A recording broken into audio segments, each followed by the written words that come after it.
Hi, I'm Brent Rose for About.com, and I love avocados. And if you clicked on this video, I'm guessing you do too. One of people's biggest pet peeves about avocados is how the uneaten half of one or the leftover portion of guacamole turns brown rather quickly. Now, this is just normal oxidation, and it's usually still perfectly edible. However, it might not be something you want to serve to company. So I'm here to demonstrate and test a few simple tricks to keep your avocados from browning. Using a sharp knife, slice your avocado in half lengthwise, slowly circling the entire pit. Then gently twist it apart. If you're only going to use one half, use the half without the pit. Virtually all experts agree keeping the pit with the avocado you're trying to preserve is one of the best tricks. This works for guacamole too. Simply leave the pit in it. Since oxidation is caused by exposure to air, the less air that comes into contact with the avocado, the better. Plastic containers work quite well, and they're reusable, but some people prefer to use airtight, non-gas permeable baggies, since less air can get in there. We'll test that theory in a second. Some plastic wraps will also work, but many are polyethylene based, which will allow air in, and therefore are no good. Put the half with the pit in the bag, then squeeze or suck out as much air as possible, seal it, and put it in the fridge. Keeping the air out and leaving the pit in are general rules you should follow for all of these techniques. Before putting the avocado in a container, brush the exposed surface with some olive oil. In theory, this creates a thin barrier between the fruit and the air. Some people use this trick with their guacamole, but I wouldn't recommend it since it'll add a lot of extra oil. Seal the avocado and then refrigerate it. Squeeze a bit of fresh lemon juice onto the flesh of the avocado and rub it in a little before sealing it and refrigerating it.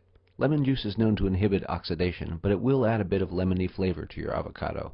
Depending on what you plan on doing with it, that may be just fine. The same goes for guac. This is a cool one. Chop some onion into fairly big chunks and put them in a plastic container. Then simply place the avocado on top, face up, seal it, and pop it in the fridge. For guac, just gently place the large chunks on top so you can pick them out later. Seal and refrigerate. Some people will tell you to put your avocado in water, or water with lemon juice. In my experience, this makes for a slimy, watery avocado, and so I recommend against it. Finally, every test needs a control, so I've put 1/2 of an avocado in the fridge without any protection at all. Alright, it's been 72 hours since I put the avocados in the fridge. Let's see which ones fare the best in order from most brown to least brown. Here's the control, the avocado that didn't have a pit or any protection in the fridge. It's the most brown, it's also dry and tough. The control is followed closely by the avocado that was left in the water. Not only is it very brown, it's also mushy, slimy, and gross. Next up is olive oil, which didn't do too badly at all. It was followed closely by the plastic baggie, which was less brown, but it did have sort of a slimy texture to it. It was tough to pick a winner between the lemon juice, which had very little browning at all, and the onion technique, which not only had very little browning, but also didn't really have any effect on the flavor, because the onion only touched the skin and not the fruit inside. Here you can see the results of these techniques all lined up next to each other. They're placed in order of my favorite at top left, all the way down to my least favorite at bottom right.